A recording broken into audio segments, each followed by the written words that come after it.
జరుగుతూ ఉంది. పోలీసుల సమక్షంలో, పోలీసుల ఆధ్వర్యంలో మాఫియా ఫామ్ చేసి ప్రతి నియోజకవర్గంలో జరుగుతుంది. నియోజకవర్గంలో ఏ పరిశ్రమ ఉన్నా కూడా ఆ పరిశ్రమ నడుపుకోవాలి అని అంటే ఆ పరిశ్రమ యజమానులు వచ్చి ఎమ్మెల్యేకి ఇంత డబ్బు ఇవ్వాలా, పోలీసులు లేకపోతే ఎమ్మెల్యేని కలసమని చెప్పి ప్రోత్సహించేట్టుగా వీళ్ళు పోయి ప్రెజర్ పెడతారు. ఎమ్మెల్యే మనుషులను పంపిస్తారు, ఫ్యాక్టరీలో ప్రొడక్షన్ ఆగిపోతుంది. ఆ ఎమ్మెల్యేను పోయి యాజమాన్యం పోయి కలిసి ఆయనకు తులమో ఫలమో చేతిలో పెట్టాలా నెల నెల. అందులో ఆయన ఎమ్మెల్యే ఇంత పెట్టుకుంటాడు, డిఐజీ ఆధ్వర్యంలో పోలీసులకు ఇస్తాడు, పోలీసులు కొంచెం పెట్టుకొని మిగతాది పెద్దబాబుకు చిన్నబాబుకు పంపిస్తూ ఉన్నారు. రాష్ట్రంలో విచ్చలు విడిగా కరప్షన్ జరుగుతూ ఉంది, కళ్ళ ఎదుటే కనిపిస్తూ ఉంది. కానీ ఇంత కళ్ళ ఎదుట ఇవన్నీ కూడా కనిపిస్తూ ఉన్నా కూడా ఎవ్వరూ కూడా మాట్లాడకూడదు. విచ్చలవిడిగా భూములు శనిక్కాయలకు బెల్లాలకు అమ్మేస్తారు ఇలా కావలసిన వాళ్ళకు.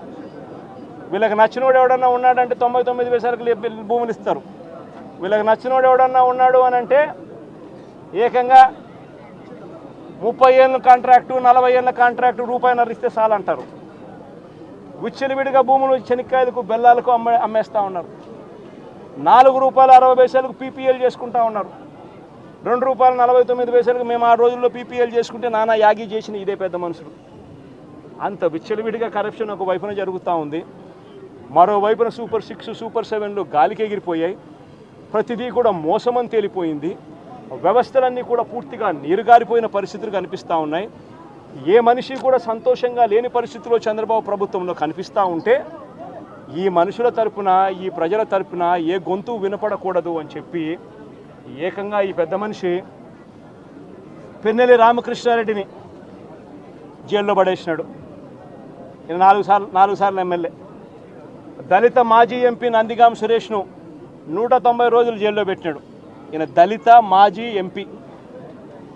మాజీ మంత్రి జోగి రమేష్ కొడుకును రాజీవ్ అనేవాడిని ఆయనను జైల్లో పెట్టాడు కేసులు పెట్టి.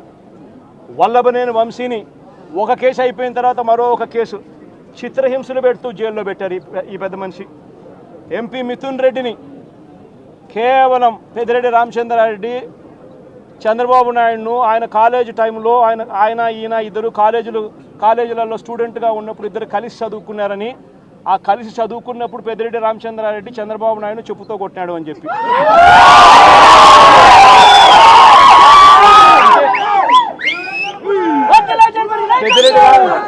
పెద్దిరెడ్డి రామచంద్రారెడ్డి చిన్నప్పుడు చేసిన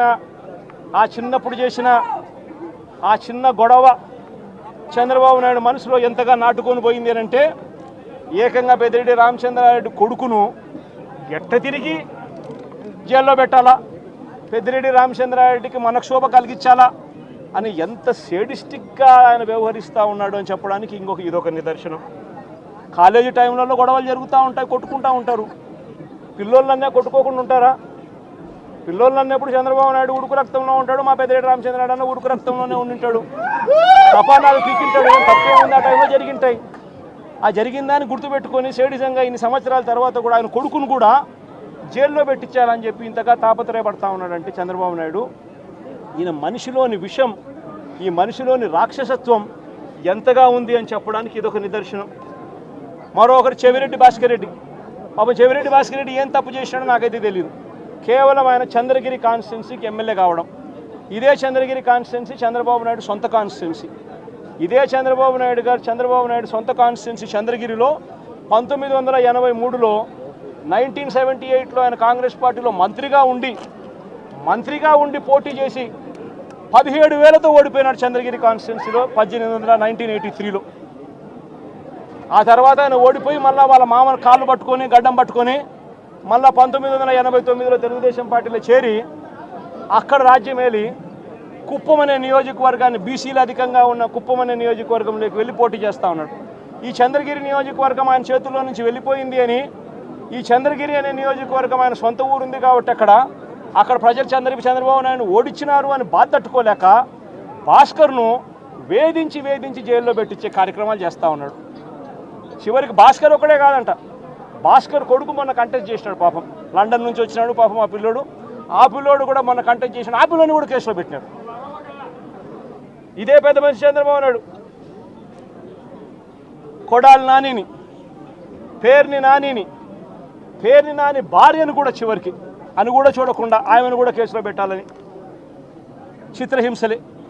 అనిల్ కుమార్ యాదవ్ ఇక్కడ జిల్లాలో మీ అందరికీ పరిచయస్తుడైన బీసీ నాయకుడు, మంత్రిగా ఎదిగిన వ్యక్తి, యువకుడు, ఇలాంటి వ్యక్తిని కూడా దొంగ కేసుల్లో ఇరికించాలని చెప్పి ఏకంగా ప్రయత్నం చేస్తే ఆ కేసులో ఆ విట్నెస్ వెళ్ళి జడ్జి ముందర పోలీసులు నన్ను 3rd డిగ్రీ ఉపయోగించి నన్ను దొంగ స్టేట్మెంట్ తీసుకునే ప్రయత్నం చేశారు అని చెప్పి ఏకంగా మెజిస్ట్రేట్ ముందర చెప్పినాడు అని అంటే ఎంతటి దారుణంగా వీళ్ళు పోలీసులను ఉపయోగిస్తున్నారని చెప్పడానికి ఇదొక నిదర్శన. జోగి రమేష్ మరో బీసీ నాయకుడు, సజ్జల రామకృష్ణారెడ్డి మా పార్టీలో మరో సీనియర్ నాయకుడు, ఆయన కొడుకును కూడా వదలడంలా, ఆయన కొడుకును కూడా భార్గవరెడ్డిని ఆ పిల్లని కూడా వేధించే కార్యక్రమే. వైవి సుబ్బారెడ్డి మరో మా పార్టీకి సంబంధించి